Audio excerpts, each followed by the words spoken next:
take us start. Good evening, everyone, and welcome to the annual Michael FREDE Memorial Lecture. And this has been a wonderful collaboration that's been going for over a decade. And we were trying to work it out earlier on. We think you're the seventh in the BSA, but it was originally in the University of Athens. And we have another illustrious FREDE speaker, but I can't find him right now. There he is. Oh, are you illustrious? George was a former speaker about 3 or 4 years ago, pre-COVID. As we were saying earlier on, everything is now pre-COVID or post-COVID. So it's an absolute delight and thrill and joy, in fact, to be able to introduce tonight's speaker, Ben Morison, who's come to us from Princeton and where he is, of course, professor of philosophy. In so many ways, it's fitting that he is our FREDE lecturer this year.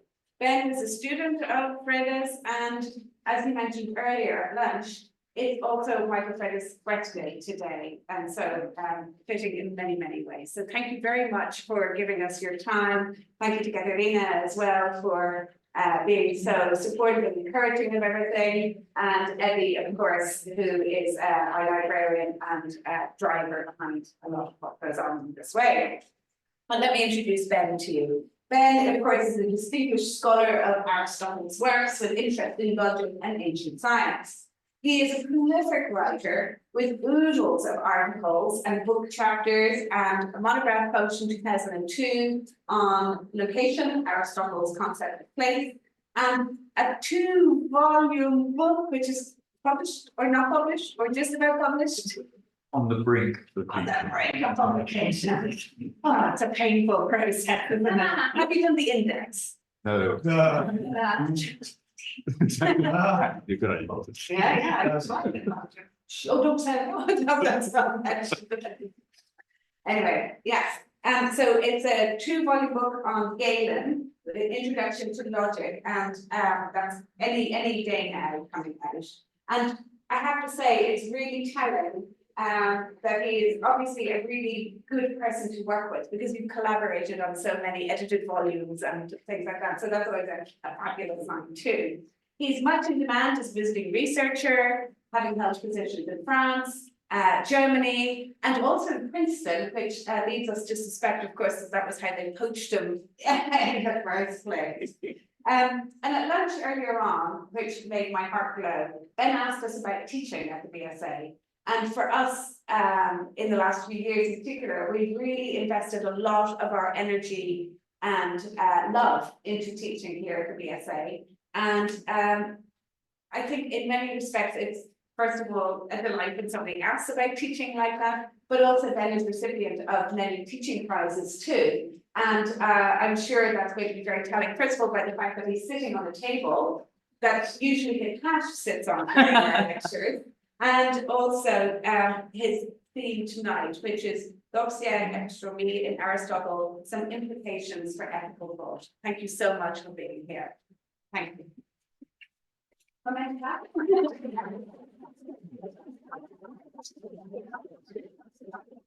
Thank you, and I just want to say what a pleasure it is to be here today. I first heard of Michael FREDE when I was an undergraduate at Oxford, and my tutor, Jonathan Barnes, told me that the greatest living interpreter of ancient philosophy was coming to Oxford to take up the chair in ancient philosophy. Now, Jonathan is not one for being modest or self-effacing, and I had never, and I still have never heard him say anything of that sort about anyone other than himself. And it made quite an impression on me. And I was lucky enough then to be supervised by Michael during my BPhil and my DPhil at Oxford, and to become his colleague and his friend. One of the very first graduate seminars that I attended at Oxford that Michael gave was on Plato's Theaetetus. And I remember clearly one incident which sums up for me Michael's transformative brilliance as a scholar. We were reading the part of the Theaetetus on false belief, and a visiting student, not one of Michael's students, was insisting that Plato's puzzles of false belief should be understood as depending on the logico-linguistic phenomenon of referential opacity. It was the sort of thing that someone brought up to read ancient philosophers as the predecessors of today's analytic philosophers would have said. The sort of thing, to be honest, that I might have said at the time, indeed the sort of thing that any number of philosophers working at Oxford at that time might have said. Michael was having none of it. He simply said to the student that it seemed to him very unlikely that Plato thought about things in that way, given that the logical distinction involved wasn't made for another 2 millennia at least, and that a more interesting question is to pinpoint exactly what it was that Plato was doing, rather than read into him in reverse a distinction that we now take for granted. And if there's one thing that Michael taught me and his other students, it's that you start from the texts and you see where you go from there. My happiest memories of Michael are from the seminar room and from traveling with him and Katerina around Greece, where once we went to the supposed site of Aristotle's school in Mieza.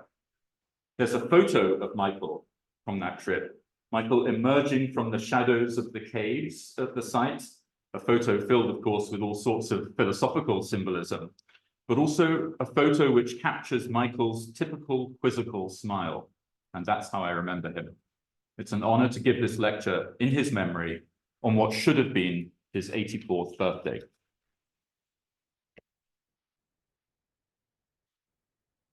According to Aristotle, there are two parts of the rational soul, i.e., there are two parts of our capacity for thinking and reasoning about the world.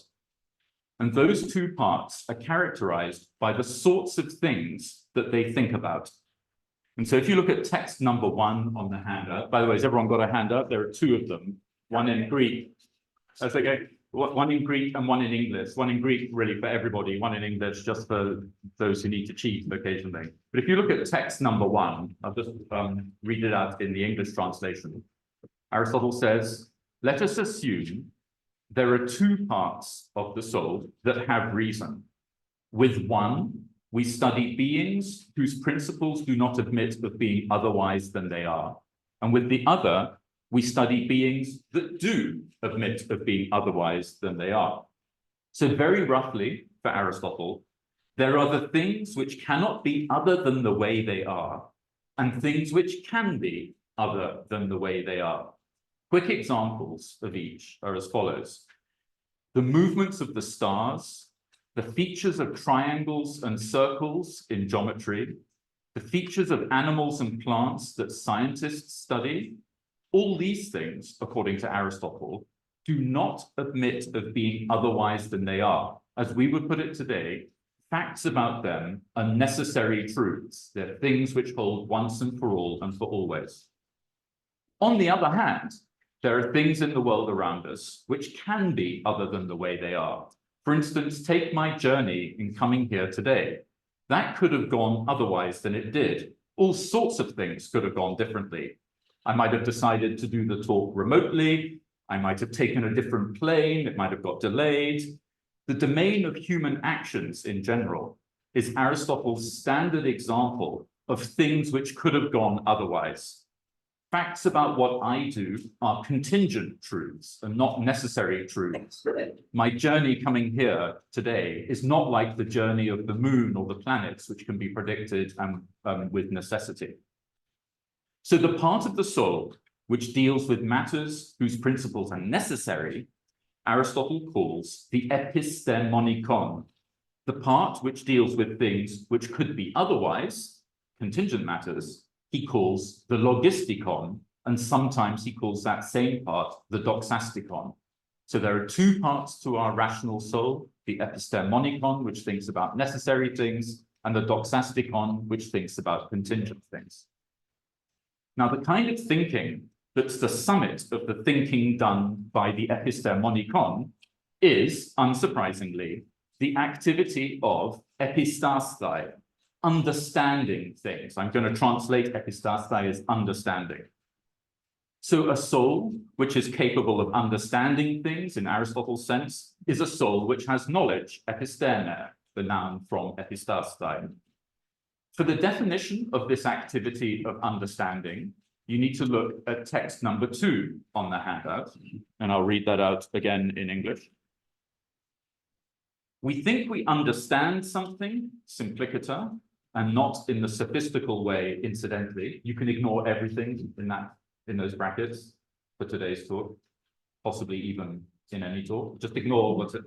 Okay, we think we understand something when we think we know of the explanation because of which the object holds, that it is its explanation. And also, we know that it is not possible for it to be otherwise. Note how Aristotle is saying that if you're to understand something, epistastai something, it has to be a necessary truth. It's something which cannot be otherwise. That's the last part of that extract I just read out. And for Aristotle to understand something, to understand one of the necessary features of the world, it's not enough that you know that feature holds. You have to know why it holds. Hence the reference in those lines to explanation. So for Aristotle, understanding something is a matter of being able to explain why it holds. In science, that means you have to be able to prove it, to demonstrate it. And when you prove or demonstrate something in a science, you do so on the basis of the principles of the science. So I know all of you are aficionados of Euclid. Probably you will take Plato's advice and you read Euclid, your geometry before you go to bed at night. So when you open up your Euclid, the first thing you see are the 33 principles of geometry, and all the subsequent theorems are proved on the basis of those 33 principles. So to have knowledge in the scientific domain for Aristotle is an extremely demanding matter. You have to know how to prove something. So take a standard proposition of geometry, Pythagoras' theorem. If you're to have Aristotelian episteme of that proposition, you have to be able to prove it. And I'm going to tell a story now about this, which will just serve to help you remember this fact, which is going to be relevant at every stage of my talk. So standardly, when I teach Aristotle to my students, whether that was at Oxford or back in the day or in Princeton now, I say to them, put your hand up if you know Pythagoras' theorem. And of course, everyone puts their hand up. And then I say, keep your hand in the air if you know how to prove Pythagoras' theorem. And all the arms come straight down. Nobody can do it. And I say, thus, you can see that Aristotle's notion of knowledge is very demanding, because you all think you know Pythagoras' theorem, but when you're challenged as to whether you can prove it, then your arm goes down again because you can't do it. So none of you has Aristotelian episteme of the theorem.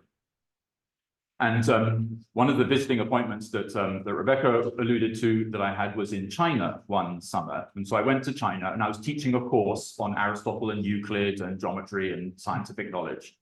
And I did the same trick. So I said to the audience, put your hand up in the air if you know Pythagoras' theorem. So they all put their hand up in the air. And then I said, aha, but how many of you can actually prove Pythagoras' theorem? And every arm stayed in the air. And so I thought maybe I explained myself badly or something. And I said, what I mean is, can you prove it from the first principles of geometry? Still, the arms stay in the air. And so I pick on a young woman in the front row, and I say, okay, prove to me that you can prove Pythagoras' theorem. And so she came up to the board, took a piece of chalk, and was just about to start writing. And then just as the chalk was hitting the board, she stops. And she turns around to me, and I'm thinking, okay, after all, my story is gonna work. And she said, would you like me to prove it algebraically or geometrically?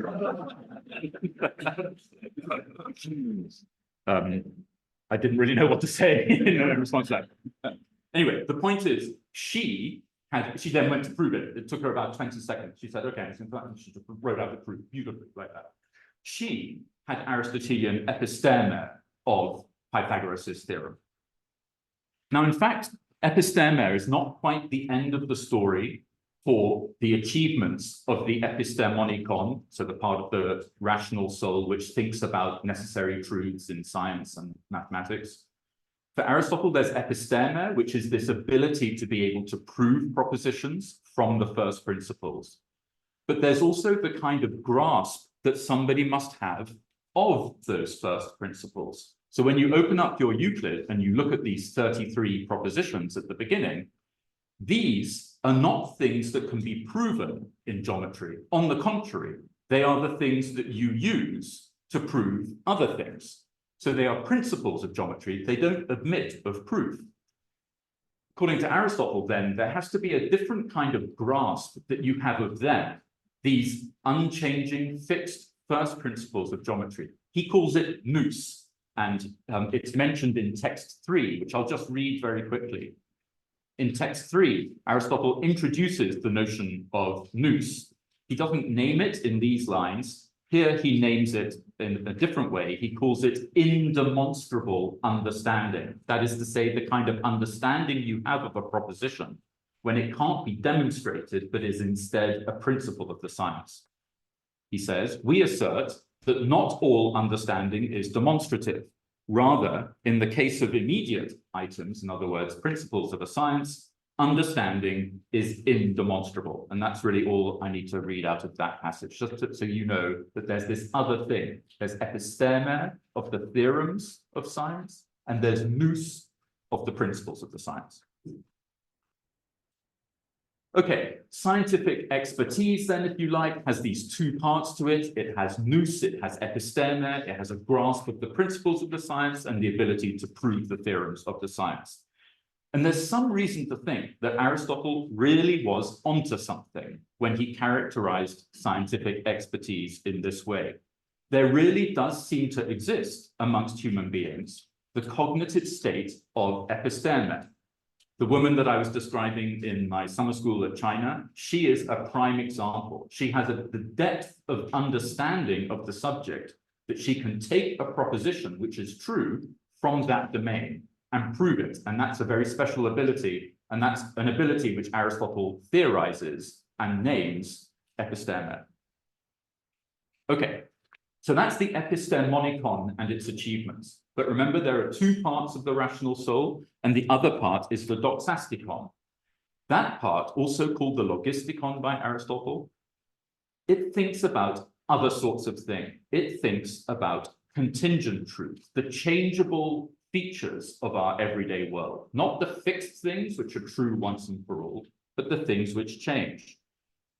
And according to Aristotle, the logistikon, the doxastikon, is really meant to be thinking about practical matters.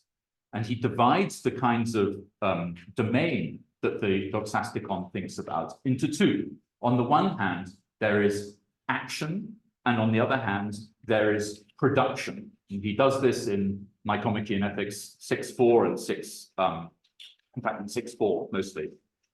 When we're talking about production, we're talking about the sorts of things which happen in the world, which are humans making things.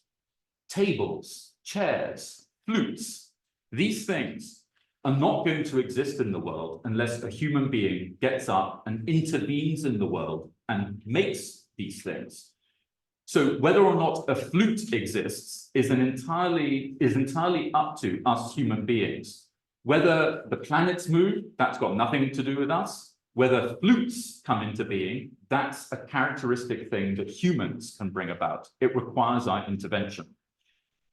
Same thing with producing health in someone. If you're a doctor, maybe they're going to get better naturally, maybe they don't, but there's a way of getting them to be better through human intervention. And this is another example of production in the practical domain, this time production of health. There's the production of pleasure when you're entertaining your guests at a dinner party. Whether they're going to have a good time depends on whether you're going to do something. It's not that they're going to have a good time in the way that the eclipse happens, like you can predict that. It's not like that. Equally, there are human actions, actions which don't lead to productions of something, but which are just actions. And his classic example of those are virtuous actions like being generous to people or being kind to people. So Aristotle's idea is that nature does its own thing, but we humans can act. And when we act, it's up to us whether we act. It can go one way, it can go another. And so there is contingency there in our actions. And our actions respond, moreover, to contingencies. Perhaps I'm unwell today, in which case the doctor needs to do something, but tomorrow I'm better, so the doctor doesn't need to do things. It changes, whether I'm healthy or not, changes. So what kind of reasoning does the doxasticon engage in when it is thinking about these changeable features of the world? The kind of thinking is described in text 4. So in text 4, Aristotle is talking about deliberation. Deliberation is a way of thinking about the world, and it's a way of thinking about how you should act or how you should produce things. In other words, it's thinking, the sort of thinking which is tailored to the contingent world of our human actions. And I'll just read out text 4 to give you a flavor of Aristotle's theory of deliberation. He says, "We deliberate not about ends, but about what promotes ends. Rather, we lay down the end and then examine the ways and means to achieve it. If it appears that any of several possible means reaches it, we examine which of them will reach it most easily and most finely, and if only one possible means reaches it, we examine how that means will reach it, and how the means itself is reached until we come to the first cause, the last thing to be discovered." Now, that's pretty much the only thing Aristotle says about deliberation, and one of the most infuriating things about the Nicomachean Ethics is that Aristotle gives no fully worked out example of what deliberation is. And the nearest thing we get is a passage in the De Motu Animalium, which even then is not particularly clear, it's famously obscure. So I'm just going to lay down the law here, and I'm going to give you an example of what I think is Aristotelian deliberation. It's on your handout, it's on the English handout, and it's going to serve as my exemplar of deliberating about action. And if you think I've got it wrong, then that's pretty bad news for this talk, because I'm going to rely on it heavily, but it's something we can talk about in Q&A. So let me just read out for you this 7-step piece of deliberation.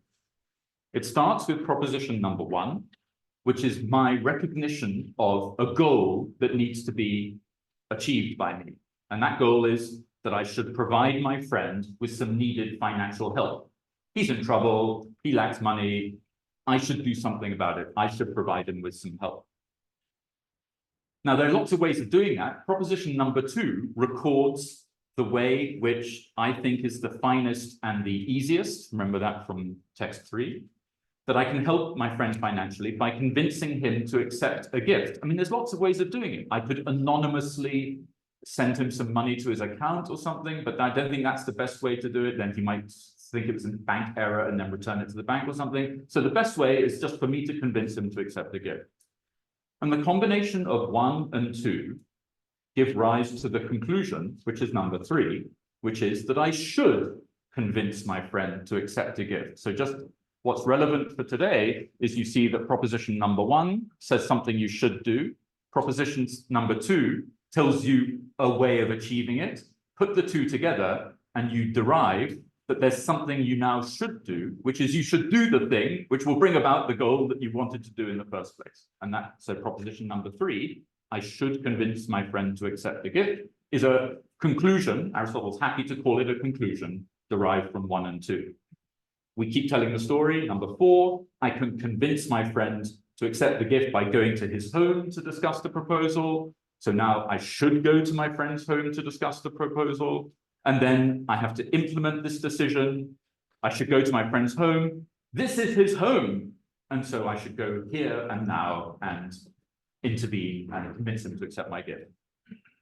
So this is the general shape of Aristotelian deliberation. You start with a goal, you come up with the means to achieve that goal. Now you know that you should perform those means, but now can you do those means? Maybe not straightforwardly, so now you have to think about how to achieve them. And so you have this stepwise process until you get to an action that you can perform in the here and now. So this kind of means-end reasoning that is deliberation is not the same kind of reasoning that you do when you're doing science. This kind of reasoning is not deductive. No proving is going on. It's not like the derivation of the Pythagorean theorem from the 33 first principles of geometry, where you use logic to get from those principles all the way to the theorem. This is a different kind of thinking. It's means-end reasoning. It's non-deductive. And so it's a very different sort of thing from theoretical scientific thinking. It's a different sort of thinking than what goes on in the Epistemonikon. Nonetheless, there are some similarities. Aristotle himself spends a long time talking about those similarities. But one important way in which they're similar is this. If you look at that 7-stage piece of reasoning, which is the deliberation, you'll see that some of the propositions that I call upon in that reasoning, I just call upon with no further explanation. They're like principles in the reasoning, and other propositions in the reasoning are derived from those principles. So proposition number 1 and proposition number 2 in that reasoning just come out of nowhere, whereas proposition number 3 is derived from propositions 1 and 2. And proposition 4 comes out of nowhere, but you combine it with proposition 3 to get proposition 5. So there's a structure very much like the structure of geometric reasoning, where in this case you have propositions 1, 2, and 4, which are principles of the deliberation, whereas propositions 3 and 5 are derived from those principles. Propositions 3 and 5 are, if you like, theorems in my deliberation, whereas propositions 1, 2, and 4 are principles in the deliberation.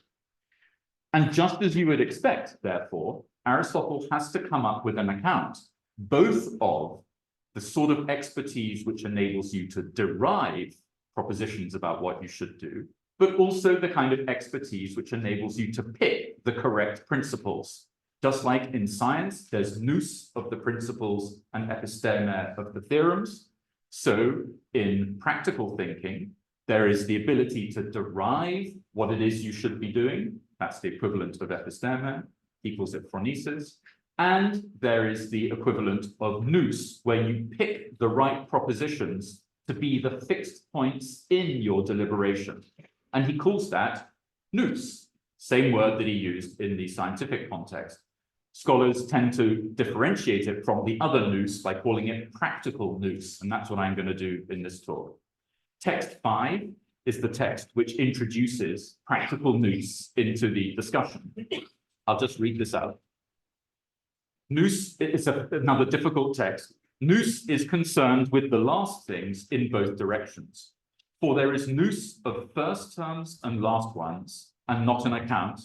Nous of unchanging and first terms in the domain of scientific demonstrations, and nous of the last contingent thing, the minor premise, in practical ones. And that's all I need for today's purposes. I want you just to take on board one thing there. Aristotle is talking about nous in the scientific domain, where it's about these principles of geometry, principles of metaphysics, principles of science, natural science included.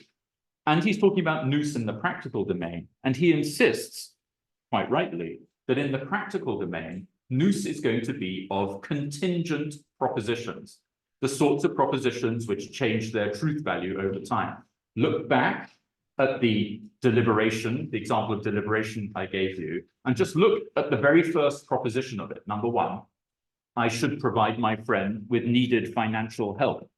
That may be true today, but in a month's time, once I've helped him, it's no longer going to be true that I should provide him with needed financial help, because there won't be any financial help needed, assuming I succeed in my quest to convince him to accept my gift when I go round to his house. So that proposition number 1 is a classic example of a proposition which guides my ethical thinking on any given occasion, but which might no longer be true the following day. This is quite different, of course, from geometry, where it's not the case that from one day to the next, you have to sort of check up on whether the principles of geometry are still true, because they are necessary truths.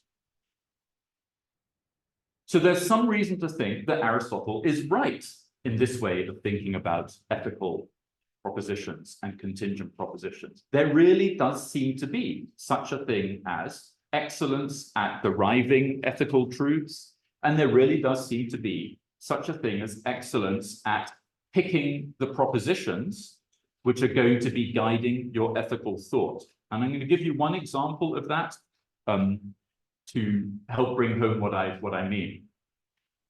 Take the proposition that next week is my partner's birthday. It's not true, but it'll serve as an example. Next week is my partner's birthday. That's something which is true, let's say now, but of course in a week's time, 2 weeks' time, it won't be true anymore. It's a classic contingent proposition. If I'm to have practical nous of that proposition, then I have to be able to use it in my deliberations about what to do. So good people like me have that proposition in my mind that it's my partner's birthday next week, and I will act upon it. What I will do is I will call her favorite restaurant and reserve a table. Other people, I'm sure nobody here, know that it's their partner's birthday next week and just don't do anything about it. They wait until maybe the day before, then they call up the favorite restaurants. They have to ask their partner to remind them what their favorite restaurant is. They call up the restaurant, they don't have a table, and then they think to themselves, well, maybe we should go to my favorite restaurant, and then they call it. Some people do not integrate properly into their ethical thinking these contingent truths. They may know them to be true, but they don't have practical nous of them because they don't integrate them. And it's going to be this phenomenon which is going to be the focus of the rest of my talk today. So all of this is the setup for the problem which I'm now going to discuss with you. So we have this setup, which is that there's the soul, there's the two parts of the rational soul, the epistemonikon, which thinks about necessary truths and which can attain episteme concerning those truths. And there's the doxastikon, which thinks about contingent truths and which can attain excellence in thinking about those contingent truths when it engages in practical thought excellently. But all of this, even though it is Aristotle's picture from the Nicomachean Ethics and from the Posterior Analytics, all of this is deceptively oversimplified because, and Aristotle acknowledges this, there are some propositions which are necessary truths and which nonetheless need to feature in our ethical thought. So there are some propositions which are necessary truths, but which sometimes our doxastikon, the part of our rational soul that thinks about contingent matters normally, has to think about. And the question is, how does Aristotle deal with these truths? So let me give you some examples of what Aristotle has in mind. When you read the Nicomachean Ethics, time and time again, Aristotle makes use of facts about human beings and about our natures when he's discussing the nature of ethical thinking. The classic one from Book 1, Chapter 7, in the so-called ergon argument, is the claim that human beings are rational and that they have a part of their soul which engages in thinking and a part of their soul which engages in emotional reactions. All these propositions are about human nature, and all those propositions are necessary truths, according to Aristotle, which belong to a science. The science they belong to is human biology or something like that. Take another truth that Aristotle uses often in the Nicomachean Ethics, and which is in fact the cornerstone of much of his theorizing in the Ethics, and that is that humans are a social animal. The famous thing, human beings are a politikon stoon, sometimes translated as a political animal. That is a claim that's straight out of biology. Pandas are not political animals. Pandas do not congregate together in cities and lead their lives that way. They are a solitary animal. Lions do not group together in cities as well. Human beings, we do that. We congregate together in cities. So now that's an example of a proposition which is a necessary truth and which has to be somehow incorporated into your ethical thinking. But now, how is that possible, given that we have this part of our soul, the doxastikon, which engages in practical thought, but which should not be thinking about necessary truths like that? That's not its domain. How are we going to accommodate this in Aristotle's picture. And in order to set what I think the answer to this is up, I'm going to give you an example which maybe will ring true with many of you. I'm going to talk about practical thought, but not this time ethical thought, but rather a technical, practical thought, the skill of teaching. So I see many faces here of people that I know to be excellent teachers. And so I want you all to think back to when you were first teaching, when you had your first experiences of teaching. And so you have in front of you students, perhaps young students, undergraduates, 18-year-olds. There is an important truth about human beings, which you learn very quickly when you teach, and that is that human beings have an attention span of about 20 minutes. You cannot talk for more than 20 minutes without pausing for a joke or a story or something like that. Otherwise, carnage will ensue. No learning will take place at all. I actually looked this up because that's genuinely something that I discovered through a long career teaching. I thought I better just verify this by looking at some scientific literature. And it turns out this is actually true. The human being attention span is 20 minutes, although I discovered that this is actually the upper end of the attention span. And according to scientists today, the human being attention span is anywhere between 20 minutes and 2 seconds. Well, it's really quite striking. Let's be optimistic, 20 minutes. So that truth, let's say, human beings have an attention span of 20 minutes. That truth is a necessary truth about human nature, okay? So it belongs to a science. What science does it belong to? Don't know, let's say evolutionary biology. I mean, I take it that there is an evolutionary explanation for why human beings have an attention span of no longer than 20 minutes. Maybe it's that we're going to get eaten by some predator if we don't check our environment every 20 minutes. Hard to imagine what else the reason could be, but we're going to forget our children or something if we don't turn our minds away from philosophy for every 20 minutes in order to see what's going on. So this truth that human beings have an attention span of 20 minutes, it admits of scientific explanation. And that's the sort of thing that an evolutionary biologist would do. But this is also something that you need to know if you're a teacher. And it's not only something you need to know, it's something that you need to integrate into the way that you think about teaching. So remember about the birthday, the partner's birthday. You don't just have to know that it's your partner's birthday next week. You have to act on that. You have to integrate it into your thinking about what you're going to do.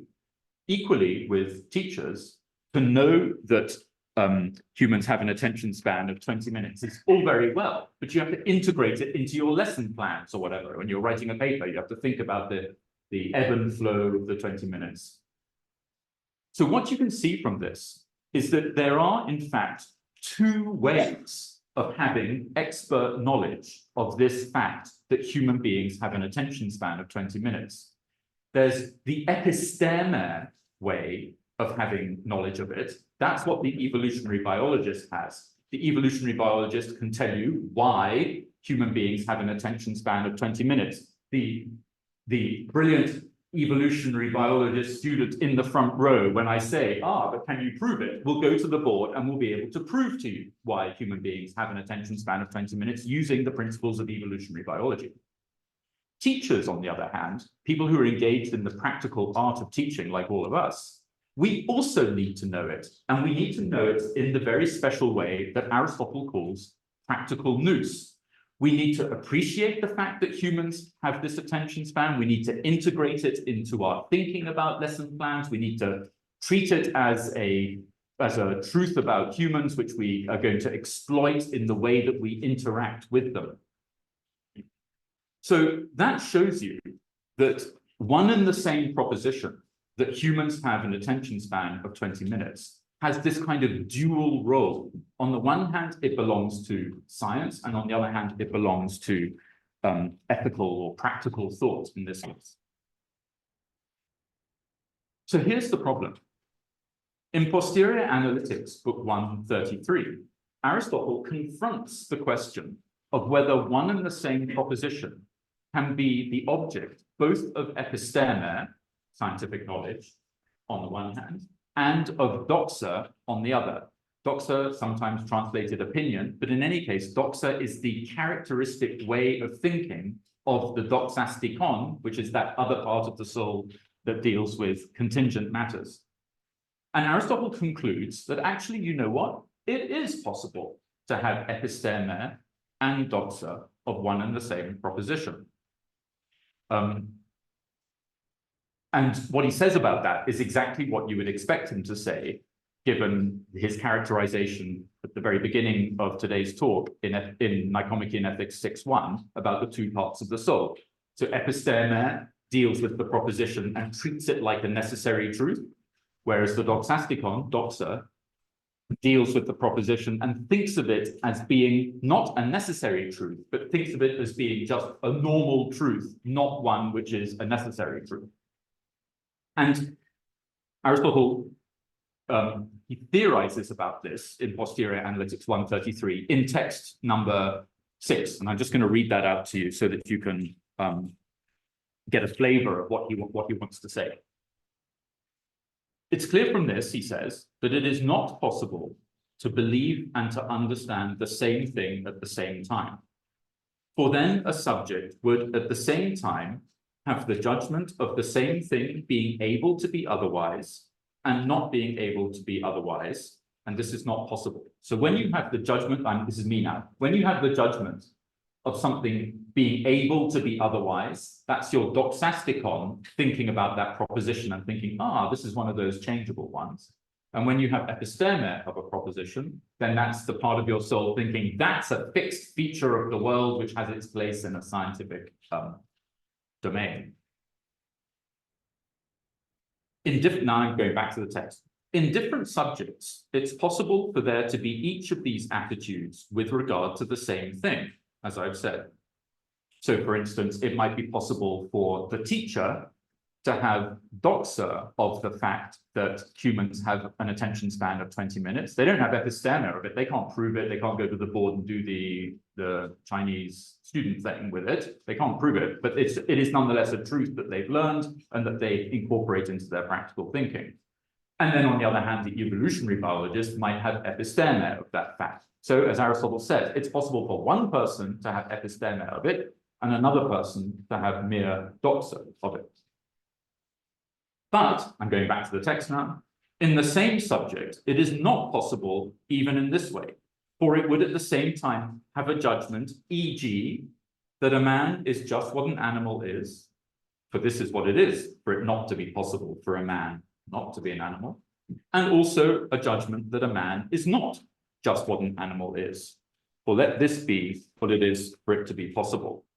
Now that's a bit confusing, that last bit, but this is what Aristotle means. He's taking as his example the proposition, humans are animals. This is something that you can have episteme of. For instance, if you are a biologist, you really know that humans are animals and you have episteme, or in fact probably nous of that fact. That's a fact that you understand to be a necessary truth and you deploy it in your scientific reasoning. But it's also possible for other people, all of us, normal people who aren't biologists, we also know that humans are animals, and we've learned that through experience and induction and so on. So it's possible for one person to have episteme of it and for another person to have doxa of it. So the person who has the doxa, the opinion, as some people translate it, but I'm just going to leave it untranslated. Somebody who has doxa of that fact does not treat that fact as being a fact about the essence of human beings. They don't treat that fact as being a fact which is embedded in some scientific domain, which they have grasp of. They just treat it as being a truth. That's what it is to have doxa, whereas the person with episteme of it knows that this is what the essence or definition of a human is. So they have a completely different appreciation of the very same fact. Basically, Aristotle is saying that when you have doxa of one fact, then you know it to be true, but in this very sort of non-committal way. The doxa is true. And if you have episteme of the fact, then you have this appreciation of the fact as being a necessary truth. So far, so good. In fact, Aristotle is saying, up until now, exactly what you would expect him to say if you think that the things I've been saying in this talk are even remotely on the right track. That there's the epistemic way of doing things, the episteme way of doing things, and the doxastic way of doing things. But now, this is where the difficult case comes in. Suppose you have someone, I guess there must be such people, who are research biologists, but are also good people. Just imagine. That person poses a problem for Aristotle. Because now, take the proposition, man is a social animal. Man is a politikon zoon. As I said earlier, that is a theorem of biology. That's something which actually you could prove if you're an Aristotelian biologist. I'm not quite sure, again, how you would prove it, but maybe the proof goes something like this. Human beings are animals. We are rational animals. We have a very particular kind of rationality. In order to have the rationality that we have to have bodies which are made in a certain way. Those bodies need to be maintained in all sorts of difficult ways, food, warmth, shelter. And the easiest way of doing that is for us to collaborate all together to be mutually nurturing in order to get our rationality to shine in the way that human rationality does. That's the sort of explanation which Aristotle would give of a fact like that. So there are biologists who are able to give that explanation, who understand human nature in that sense, that they can explain why it is that these features about humans are true. But now imagine that that biologist is a good person, is a virtuous person, as Aristotle would put it. This person also knows that the fact that man is a social animal is of ethical importance, and they know how to incorporate that into their practical reasonings. They, in fact, have practical nous of that proposition. It's a very important fact about humans that we group together in that way. Imagine that you're a politician. You need to know that human beings group together in societies. I mean, otherwise you could work against this and sort of work it to dissociate humans one from another and isolate them one from another. This would be disastrous. So it's an important ethical fact that humans are social animals. That is a fact which needs to be deployed in your reasonings about your interactions with other human beings. But if I'm right in what I've been saying about practical nous, then the practical nous that the good person has of this fact resides in their doxasticon, and the knowledge, the episteme they have of this biological fact resides in their epistemonicon. And it looks as though this person is a classic example of someone who has, at the same time, both episteme and doxa of one and the same proposition. And that was denied by Aristotle in text number 6. So now we have a problem. What do you do? What should Aristotle do with the ethically virtuous scientist? What is the right thing to say about that person? And these people, maybe they're rare today, but Aristotle was one of those people. Aristotle, of course, devoted his entire life to science. Half of his works, on my shelf of Aristotle, are biological works. He is an expert in science, as well as, I assume, a good person. Not so sure about that, but it doesn't matter. So there can be people who are both scientists and good people. And Aristotle's own theorizing about episteme and doxa seems to threaten that. So what are we going to say about solving this problem? And I'm just going to take another 5 minutes to offer you a solution which I think is a bad one, and then a solution which I think is the right one. So the following solution would be a bad solution. It's to say, well, what goes on in the mind, in the soul of such a person, the Aristotle person, who's an expert scientist as well as a good person, what goes on is that all they have is episteme of this proposition, that man is a social animal. They actually don't have the doxa at all. They just, all that they rely on is their scientific knowledge of this proposition. And it's all going on in the epistemonicon. But I want to suggest to you that this is an inadequate solution. The reason why it's inadequate is this. Having episteme of a proposition is neither necessary nor sufficient for having practical nous of it. So, suppose you are an evolutionary biologist or just a normal biologist and you know that man is a sociable animal. You may know that, you may know the explanation why, but that doesn't mean that you're going to integrate it into your practical thought. If you're a scientist, a psychologist who studies attention spans, you may know that human beings have an attention span of 20 minutes, but it doesn't mean that you're going to integrate that into your practical thought. You may be like the person that knows their partner's birthday is next week, but doesn't do anything about it.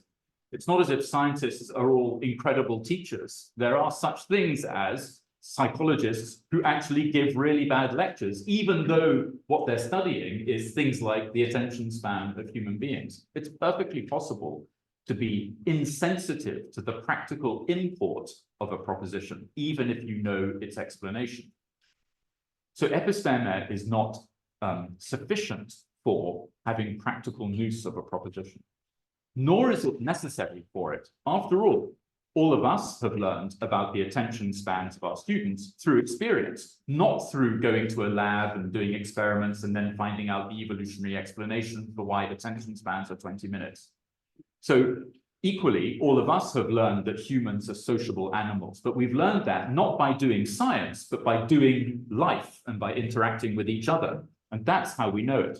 So episteme of a proposition is neither necessary nor sufficient for having the requisite practical grasp of that proposition.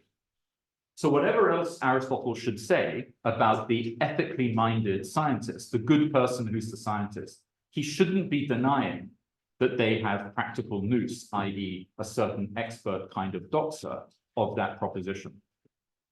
But then how are we going to solve the problem about episteme and doxa of one and the same proposition? Does text 6, after all, just show that Aristotle has made a mistake?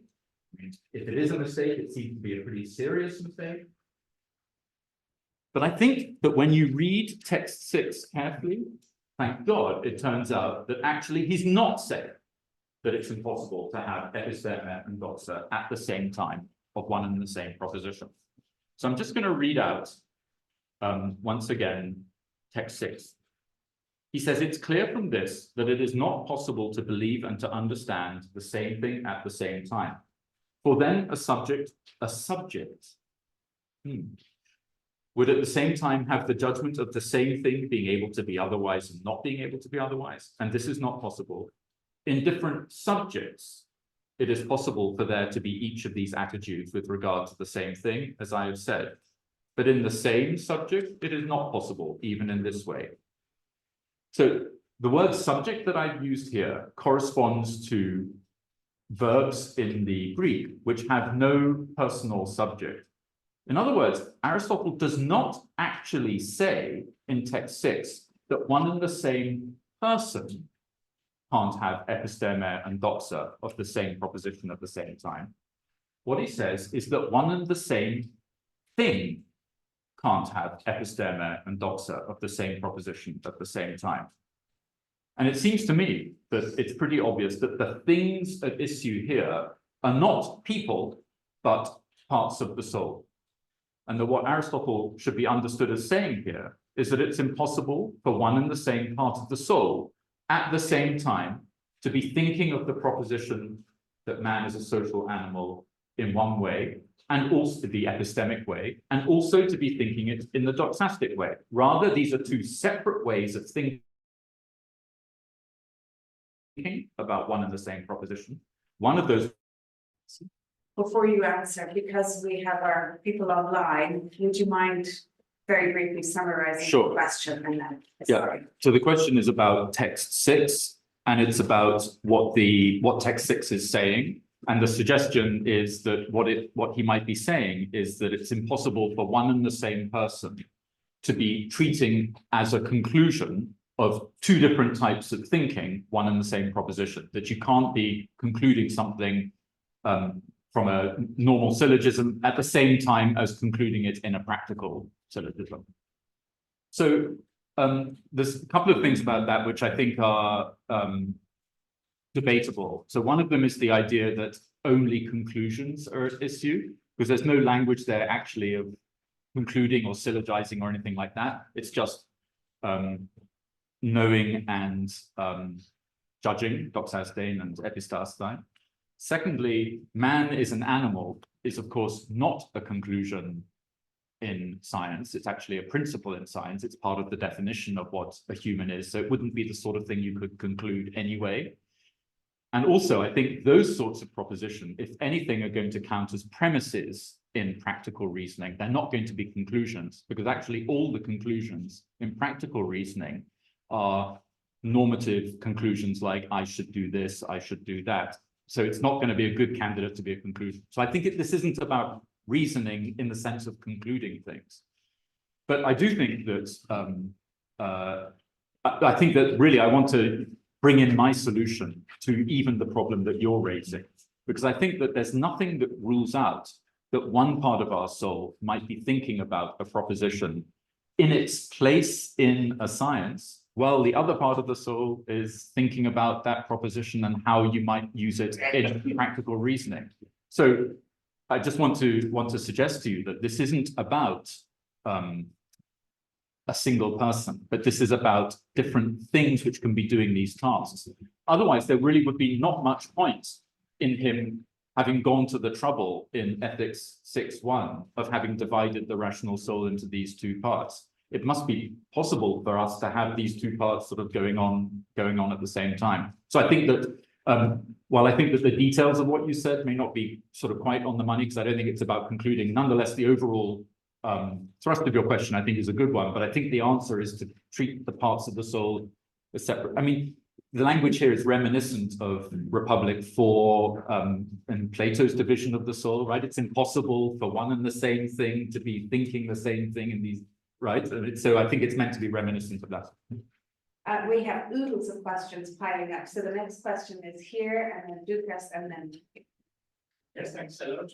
Very interesting. I want to accept primitive questions by a non-specialist. So, my question has to do with the second part, which I mean, the Greek word learning idea. Yeah. Translation is explanation. Yes. And what you talk about was about proofs.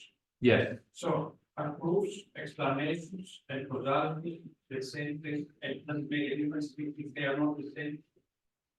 Thank you. Oh, The question is about the word idea in text number 2, in the famous definition of what epistastei is for Aristotle. And the question is, how should we understand the word idea? There's two possibilities, cause or explanation. And then the question is, how does that link with my insistence, like the Chinese woman, that this is all about being able to prove things? So in the part of the posterior analytics immediately following this passage, Aristotle goes on to say a little bit about what he means by idea in these contexts. And he says that he's talking about Aristotle's theory of causation, which you get in Physics 2.3 and other things and other texts. And that's really, people standardly think this is more about explanation than cause, because at least the English word cause carries connotations of physicality, whereas Aristotle thinks there's explanations even in mathematics, but we don't normally think there's causation in mathematics. So explanation just seems like a better word for these contexts. I think the really interesting thing behind your question is, why think that proofs tell you why things are true? And for Aristotle, he stipulates that a proof only counts as a proof if the premises explain why the conclusion is true. So he thinks this is a condition that you need to put on a proof being a good proof. It's one of the 6 conditions, in fact, that he puts on a piece of reasoning counting as a proof. So this goes a step beyond what most modern mathematicians or scientists think proofs should do. They just think they should be derivations of a proposition. But for Aristotle, a good proof needs to explain why. And it does it in the following way. Whenever you have a proof from these propositions of that proposition, that the propositions you started with, the premises of the proof, will jointly give the reason why the conclusion is a true proposition. Yes. Yeah, thank you, Ben. Thank you for bringing up the Republic 4, because that was, I was having in mind that the Right. which reflects behind passage 6. Good. So, my worry is that I completely admire and sympathize with your rendering of the argument of what is at stake here. But I just wonder if this is not way to throw the bottom down beyond the road and the problem would re-emerge. Right, right. So if the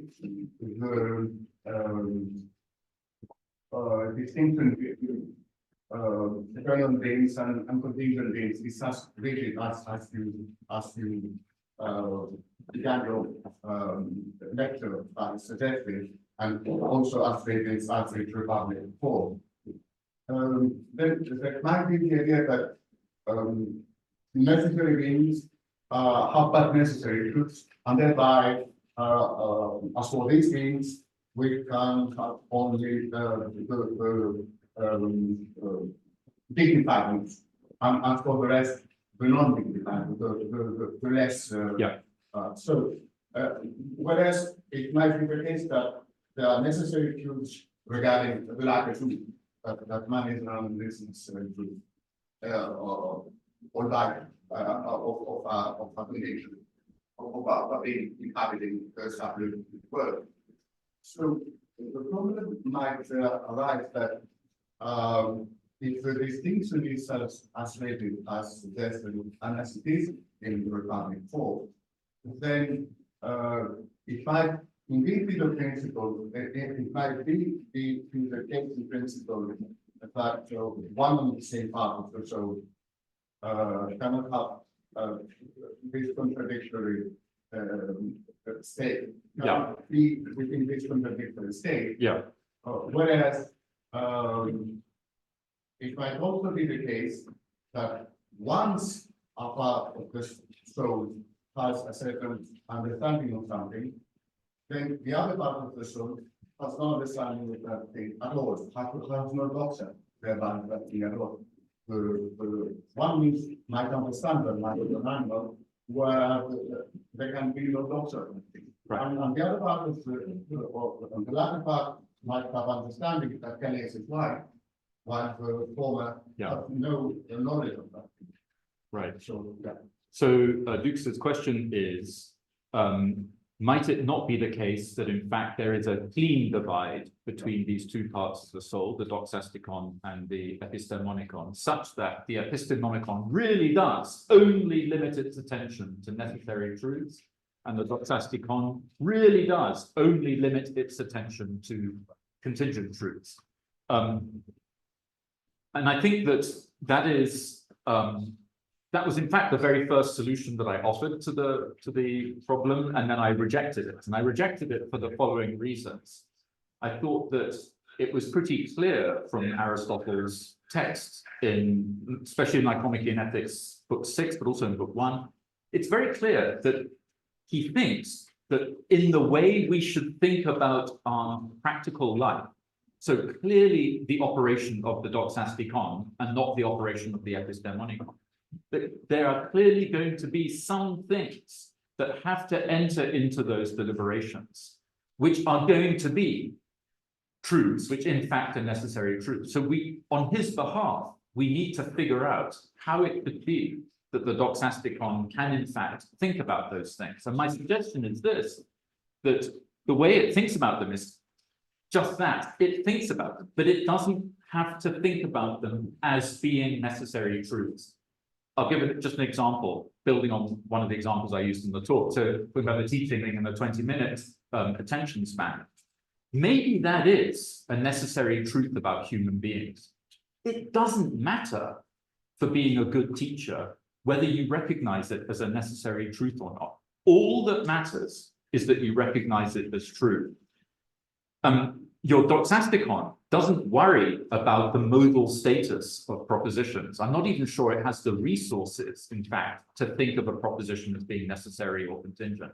It just thinks propositions, non-modal propositions, without any modal qualifier to them. And so what it does is it takes over just the plain fact that human beings have a 20-minute attention span, and it treats that as a premise for practical reasoning. So it's, in a way, it's, as Aristotle says in text 6 and in the earlier part, in a way, it's not thinking of exactly the same thing that the epistemonicon is, because the epistemonicon is treating this as being a necessary truth. Whereas the doxasticon just says, okay, so humans have an attention span of 20 minutes. Doesn't matter whether that's necessary or not. I just need to build my lecture around it accordingly. Thanks for a follow-up after there is. Okay, there is going to be a truth about needing wine at some point, so. Yes. We have a question here. Is it Rose? Yes, it kind of picks up on the question of Lucas' division on positive seeds. Thank you. I mean, I was going to ask you differently, but now what comes to mind is that it's the same one and the same person that does the thinking in both times. Okay? Right. So it's not possible that you might be thinking, you know, you might be certain that something is the case as a scientist, but you may leave it in doubt while you're engaging in practical thinking. You are the same person, you're not thinking and not thinking the same. So what if what you're actually saying is that Aristotle is saying it's clear from this that it's not possible to be able to understand the same thing at the same time, Right. and not in the same respect. So what you're saying actually is that we can actually believe and understand the same thing at the same time, but only in different respects. And the distinction between the practical and theoretical reasoning is exactly that these are different respects in which we approach and understand things. It's a scientific, the epistemic risk, the scientific approach, and it's the practical approach. And we may cognize, you know, we behave in different respects depending on what kind of activity we do. I like that way of putting it. Aristotle doesn't use the language of respect, which is Republic IV language. But in the passage immediately before this, he talks about ways of cognizing the proposition. I think that's very similar to what you're saying. Let me give you, I think what you've got the right spirit of what it is that I'm trying to say, but I can give another example, I think, which might help make the point. So I can look at you and all of our fellow human beings, and I can perceive that all these human beings are alive, right? Are animals, living things. That is something that I can see, right? When I see this to be true, because I'm observing it all around me, I am entertaining a thought, which is that humans are living things. And at the same time, of course, I might be fully aware of the fact that that is a necessary truth about the essence of humans, that it's a proposition which is a principle of biology. But I'm also at the same time seeing the humans around me as living things. And when I see that, that has no modal component to it. I'm not seeing that as being a necessary truth. My active perception, which is doxastic in Aristotle's terminology, is just presents me with a fact, but with a without saying it's necessary or essential or anything like that. But I can do that at the same time as thinking my scientific thoughts. So that's another example of where you can, at the same time, be epistasthaiing a proposition at the same time as doxasdein a proposition, one and the same person, but you're doing it with different faculties of your thinking or something like that. So I'm really just sort of repeating myself in appreciation of your question, which I thought was very helpful. Thank you very much. I was worried if there is this distinction between the doxasticon and the epistemology, and the doxasticon has only doxa. Yeah. What kind of a nous would that be? So I mean, I was thinking that in practical reasoning, you do need to have some sort of necessary truths, even if you yourself doesn't have full knowledge of them. Otherwise, isn't that to call that a nous? Is that Okay, so the question is, how could there be such a thing as nous in the doxasticon, given that the doxasticon, on my account, only has doxai opinions? And so you're thinking, how can there be such a thing as a doxa, which is also a case of the operation of nous?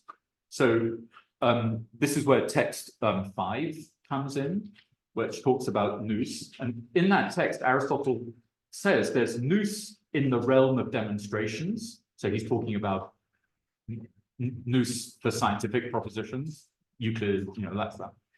And he also talks about nous en tais practicais. So that's in the 4th line of the Greek.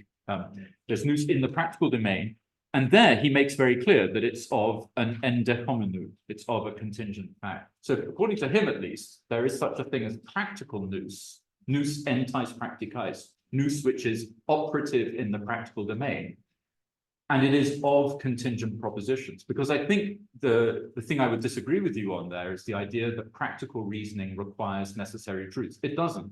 In fact, I think on Aristotle's account, it almost always involves contingent truths. From time to time, it involves truths which actually are necessary, but they don't enter into the reasoning as necessary truths. But isn't it that in the Nicomachean Ethics, there are some examples like chicken is light meat? Right.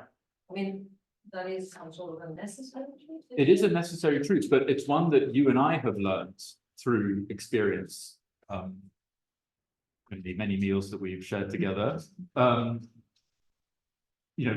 We don't know why it's true. So it's a necessary truth, but when we deploy it in our practical reasonings, it's totally irrelevant that it's a necessary truth. I mean, in principle, we could go to, it could turn out that chicken sort of changes its lightness or heaviness over time. Perhaps factory farming makes the chicken a certain way. It's entirely consistent with the way that it enters into our practical thought that's the case. But then there's no anchor to the practical thought. Correct. That is the big difference, in fact, between scientific reasoning and practical reasoning, is there is no anchor for practical reasoning. You're constantly having to update the things that are true and the things that are false, because it's all contingent truths, or if it's not contingent truths, it's truths that you treat as being contingent. But won't you want the practical reasoning to have anchor on the theoretical reasoning? I mean, No, you don't want that, I think. I would break you guys up. We have a huge queue of people, so there may even a queue of people at all. Would you like to ask questions? Because as I said, there is a necessary truth. There is wine is necessary. Now, text 6 seems to be saying that if you have a doxa of the truth, then you are thinking of that truth as not being necessary. So you are not neutral about its model status. So if a part of you has a statement and part of you has doxa, then you as a person, as a subject, have make contradictory judgments. You answer one faculty and the answer to another faculty. And it seems that there doesn't seem to be any contradiction in the case of a person I agree. who has scientific knowledge of the fact that man is a social animal, but also integrates the proposition of the man is a social animal into one's practical reasoning. That is an excellent question. I'll repeat it just for the Zoom audience.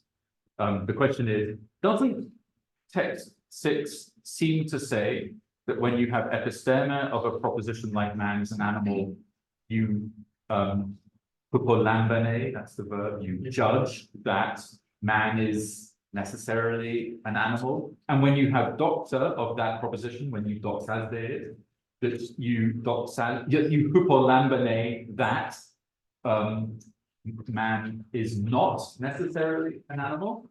And shouldn't that be impossible for anyone, even in different parts of their soul, to have these contradictory thoughts? It's a great question, and the best word in your question was the word seem. When you said, doesn't text 6 seem to say that? Because yes, it says hypolambane, hoti, and then how exactly hopper, so on.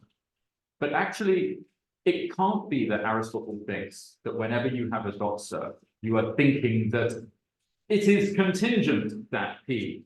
And we know this because, for instance, you can have a true doxa. He actually gives an example of the true doxa that the diagonal in a square is incommensurate with the side. That's the example he gives of a true doxa. Well, if the doxa is always of the form, it is contingent that, then you couldn't have that wouldn't be a true doxa. So he doesn't really think that the modal denial, that it's not necessary. I don't think he thinks that goes into the content. What he's trying to say is that the nature of a doxa is that you're not, sorry, I'm moving the not out of the scope, is that you're not judging that the thing is necessary. So that's the trick. That's the trick. It's that when he's desperately trying to explain what the nature of a doxa is, he's making the point that doxai don't take a stand on the modal status of a proposition. And that's why it's very different from episteme, which does take a stand on the modal standing of the proposition. If you don't interpret him in the way I've just done, and you interpret him in the way you do, then there could be no true doxai in the scientific realm. And that's belied by this entire practice of what he says about doxa. We have an online question from Jonas. Is doxa for Aristotle cephes or alithes or both? I think the subject of FOI and hexi on text number 6 is a first. A lot of it sounds good on me. Right. So something like the answers are both, no, yes. So in other words, of course, some doxai are true, some doxai are false. The ones that are at issue with the ones that I'm talking about are, of course, the true ones, the ones that could rise to the level of being even counting as knowledge for us. I know that's a bit controversial, but I'm thinking of practical knowledge. This goes back to Katerina's question. You can have practical knowledge of things. Aristotle's might be happy to use a word like gnosis or something like that, of the things that our doxasticon knows. So yes, there are true doxai and there are false doxai. And that goes back also to your question. There have to be true doxai and false doxai, and we need to maintain that distinction. So the last thing that was that it sounds Platonic, but now the person says the subjects of the verb hexe and echoi must be people. That I think, it's like, well, how can you prove that? There just is no subject given. It's indeterminate what the subject is. And that's why I translated this as thing or a subject has to echoi or lambene or whatever. And it's important, of course, for my interpretation that there is no specification of a person there. For what it's worth, Jonathan Barnes in his translation actually slips into the second person singular. You can't judge that such and such at the same time as judging that, but that's not the right translation here, because these expressions are indeterminate as to what the subject is. I'm really sorry. I'm going to have to go. There's a queue of about 7 people all wanting questions. If we go on, we'll be here all night. And so I suggest that those of you who haven't had a chance to ask some questions, that you at least let them get out into the garden, so he can be armed with some alcohol in order to answer the more the weighty questions about your own mind. Thank you so much for this amazing.